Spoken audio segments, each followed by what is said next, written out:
नमस्कार, आप सभी का मोस्ट वेलकम है आपके अपने इस YouTube channel Shri online study पर। तो प्रीवियस क्लासेस में हम लोगों ने बल के बारे में डिस्कस किया था, आज उसी को कंटिन्यू किया जा रहा है। अगर आपने प्रीवियस लेक्चर नहीं देखा है तो उसको प्लेलिस्ट में जाके देख लीजिए ताकि यहाँ से चीज़ें आपको अच्छे ढंग से समझ में आए। तो आज का सब्जेक्ट है घर्षण बल। घर्षण बल फ्रिक्शन की अगर बात करें, फ्रिक्शन क्या होता है, घर्षण बल क्या होता है। फ्रिक्शन, घर्षण बल जो है ये दो विपरीत सतहों के मध्य एक विरोधी बल होता है जो उस वस्तु की गति के विपरीत दिशा में काम करता है। जैसे मैं यहाँ पर ऐसे हाथ अपना सरका रहा हूँ तो इसका मतलब इस बोर्ड और हमारे हाथ के बीच में एक घर्षण बल काम कर रहा है जो हमारे हाथ की गति की विपरीत दिशा में, हमारा हाथ इधर की ओर अगर गति कर रहा है तो घर्षण बल इधर की ओर कार्य कर रहा है। ठीक है, तो दो विपरीत सतहों के मध्य उनकी गति का विरोध करने वाला बल क्या कहलाता है, घर्षण बल कहलाता है। और ये घर्षण बल डिपेंड करता है सतहों की प्रकृति पर। ठीक है, याद रखिएगा इस चीज़ को। घर्षण बल जो है ये है क्या, तो दो विपरीत सतहों, दो सतहों के मध्य उनकी गति का विरोध करने वाला बल, उनकी गति का विरोध करने वाला बल क्या कहलाता है, विरोध करने वाला बल कहलाता है घर्षण बल। घर्षण बल जो है इसकी दिशा किधर की ओर होती है, वस्तु की गति की विपरीत दिशा में। ये किस पे डिपेंड करता है, सतहों की प्रकृति पर, ना कि सतहों की क्षेत्रफल पर। ठीक है ना, सतहों की प्रकृति पर ही डिपेंड करता है।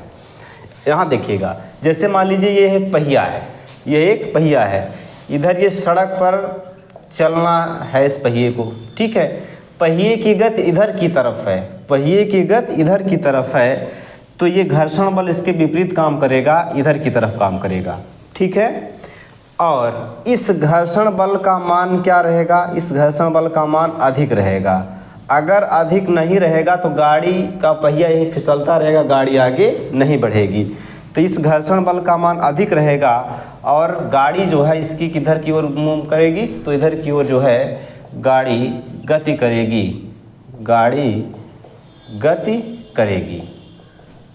बात समझ पाए हमारी, कि ये पहिया तो इधर की तरफ घूम रहा है ऐसे, लेकिन गाड़ी किधर की ओर जा रही है, आगे की तरफ जा रही है। इसका मतलब क्या है, ये घर्षण बल बहुत तीव्रता के साथ काम कर रहा है, इस पहिए की गति से अधिक प्रबल है कौन सा बल, घर्षण बल, इसलिए गाड़ी आगे की ओर बढ़ रही है।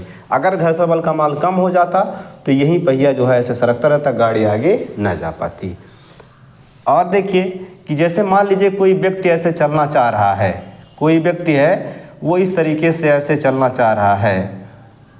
ठीक है, ऐसे उसका पैर है, तो इसके पैर में जो है घर्षण बल, ये आदमी तो बल इधर की ओर लगाएगा, लेकिन धरती से इसका बल, घर्षण बल किधर की ओर काम करेगा, इसके पैर के विपरीत दिशा में, इधर की तरफ काम करेगा। समझ रहे हैं ना, पैर के विपरीत दिशा में। ये घर्षण बल की दिशा है और ये मनुष्य के चलने, मतलब पैर के दबाने की गति, पैर की गति, पैर के दबाने की दिशा। ठीक है, मनुष्य पैर इधर की तरफ मार रहा लेकिन बढ़ किधर की तरफ रहा, आगे की ओर बढ़ रहा है। तो ये घर्षण बल के नाते ही जो है इंसान चल पाता है। ठीक, अब इसके उदाहरण क्या होते हैं, घर्षण बल का यूज़ और इसकी आवश्यकता क्यों पड़ी। तो जैसे आप लोगों ने देखा होगा कि सुरक्षित चलने के लिए घर्षण बल की आवश्यकता होती है। अगर हम बर्फ़ पर चले तो हम नहीं चल पाएंगे, आसानी से नहीं चल पाएंगे। सुरक्षित चलने के लिए घर्षण बल आवश्यक है, घर्षण बल आवश्यक है। ठीक है, सड़क पर चलने की अपेक्षा बर्फ़ पर चलना कठिन होता है। क्यों, तो बर्फ़ पर पर्याप्त घर्षण पैर को नहीं मिल पाता। तो ये भी सवाल पूछा गया है, सड़क पर चलने की अपेक्षा, सड़क पर चलने की अपेक्षा बर्फ पर चलना मुश्किल होता है। बर्फ पर चलना कठिन होता है। क्यों? क्योंकि बर्फ पर पर्याप्त घर्षण नहीं मिल पाता। आप लोगों ने देखा होगा कि अगर कोई इंजन से पुली चल रही है तो वो अगर पुली पर पट्टा फिसल रहा है तो उसमें एक जो है चिपचिपा पदार्थ लगा देते हैं, जिससे पहिए पुली के साथ जो है पट्टा पर्याप्त घर्षण पा सके और उससे मशीन चल सके। ठीक है ना। तो पुली पर पर्याप्त घर्षण के लिए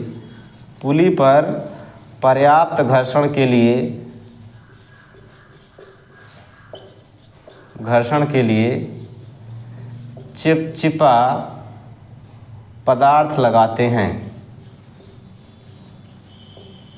ताकि जो है पुली पर पहिया जो है वो आसानी से चलने लगे, सरके ना। आई बात समझ में? और देखिए और क्या हो सकता है। और आप जान रहे हो कि जैसे मान लीजिए आपके चप्पल में जो है ग्रिप कम हो गई है तो कहीं पानी गिरा है फर्श पर, जैसे रखेंगे तुरंत स्लिप कर जाएगा। तो इसका मतलब क्या है कि पैर और चप्पल के बीच में जो है, चप्पल और फर्श के बीच में पर्याप्त घर्षण नहीं मिल पा रहा है। ठीक है। यही कंडीशन आपके टायर के साथ भी होती है। टायर में अगर ये ग्रिप कम हो जाती है तो पहिए में फिसलन आ जाती है। क्यों? क्योंकि इस पे पर्याप्त घर्षण सड़क पे इसको नहीं मिल पाता है। तो टायर ग्रिपदार बनाए जाते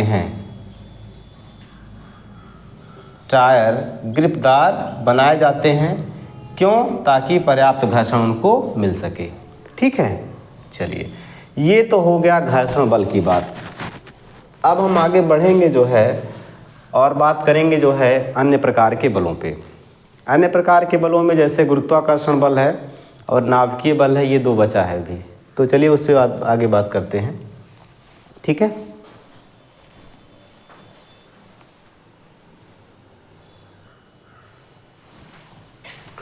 आगे देखिएगा इसमें गुरुत्वाकर्षण बल के बारे में। गुरुत्वाकर्षण बल क्या होता है भाई? तो ब्रह्मांड में स्थित किन्हीं दो पिंडों के बीच में जो है एक लगने वाला आकर्षण बल है जो डिपेंड करता है उनके द्रव्यमान पर और उनके बीच की दूरी पर। तो ये जो घर्षण बल है ये किन्हीं दो पिंडों, मान लीजिए एक पिंड ए और दूसरा ये वाला है। ठीक है। इनका द्रव्यमान m1 और m2 है, तो इनके बीच में कार्य करने वाला गुरुत्वाकर्षण बल जो ये कैपिटल F होगा, ये बराबर होगा कैपिटल G m1 m2 अपान r² पे। ठीक है। अब यहाँ m1 और m2 क्या है? m1 इसका द्रव्यमान है, m1 पहले पिंड का द्रव्यमान, पहले बॉडी का द्रव्यमान, और m2 जो है ये दूसरे पिंड का द्रव्यमान है, r क्या है? इन पिंडों के बीच की दूरी, इन सिस्टम या बॉडी के बीच की दूरी। ठीक है। अगर इस दूरी का मान बढ़ेगा तो इनके बीच में जो है गुरुत्वाकर्षण बल जो है ये क्या होगा? कम होगा। यहाँ ये जो कैपिटल G है ये गुरुत्वाकर्षण नियतांक है और इसका जो मान होगा 6.67 इंटू 10⁻⁻11 न्यूटन मीटर स्क्वायर प्रति किलोग्राम स्क्वायर, ये इसका मान होता है। इसको भी आप याद रखिएगा। ठीक है। कई बार तो एग्ज़ामों में इस मान को भी पूछ लिया गया है, तो इस मान को भी आप लोग क्या करेंगे? याद रखेंगे। ये कैपिटल G का मान होता है। ठीक है। अब इसके बाद हम लोग बात कर लेंगे जो है नाभिकीय बल पर। नाभिकीय बल क्या होता है भाई? न्यूक्लियर फोर्स क्या होता है? तो ये जो है आप लोगों ने देखा होगा कि परमाणु नाभिक में यहाँ प्रोटॉन और न्यूट्रॉन रहते हैं। यहाँ अंदर में रहते हैं, बाहर ऐसे इलेक्ट्रॉन चक्कर लगाते रहते हैं, बाहर ऐसे इलेक्ट्रॉन चक्कर लगाते रहते हैं। ठीक है, ये तो एक परमाणु हो गया। ऐसे बहुत सारे परमाणु होंगे। अगला परमाणु ऐसे होगा, इसमें प्रोटॉन न्यूट्रॉन होंगे, बाहर ऐसे इलेक्ट्रॉन चक्कर लगा रहे होंगे। तो इनके बीच में एक प्रबल बल कार्य करता है, इनके बीच में एक प्रबल बल कार्य करता है, जिसको हम क्या बोलेंगे, जिसको हम बोलेंगे नाभिकीय बल। ठीक है ना। तो ये नाभिकीय बल जो होता है, दो परमाणु नाभिकों के मध्य, दो परमाणु नाभिकों के मध्य कार्य करने वाला बल है, के मध्य कार्य करने वाला बल नाभिकीय बल कहलाता है। कार्य करने वाला बल नाभिकीय बल कहलाता है। और नाभिकीय बल क्या है, एक प्रबल बल है, इस बात को भी याद रखिएगा। जबकि गुरुत्वाकर्षण बल कैसा बल है, एक दुर्बल बल है, एक प्रकार का जो है दुर्बल बल है, कमज़ोर बल है। जबकि नाभिकीय बल जो है एक प्रकार का प्रबल बल है। ठीक है ना, एक प्रकार का ये क्या है, एक प्रकार का प्रबल बल है। ठीक, तो ये बल से संबंधित जो भी पॉइंट बनते थे हमने इसको अच्छे से डिस्कस किया जो है। अब हम लोग आगे बढ़ेंगे और न्यूटन के जो है गति विषयक नियमों पे बात करेंगे, जहाँ से एग्ज़ाम में आपके सवाल बनते रहते हैं। ठीक है, चलिए।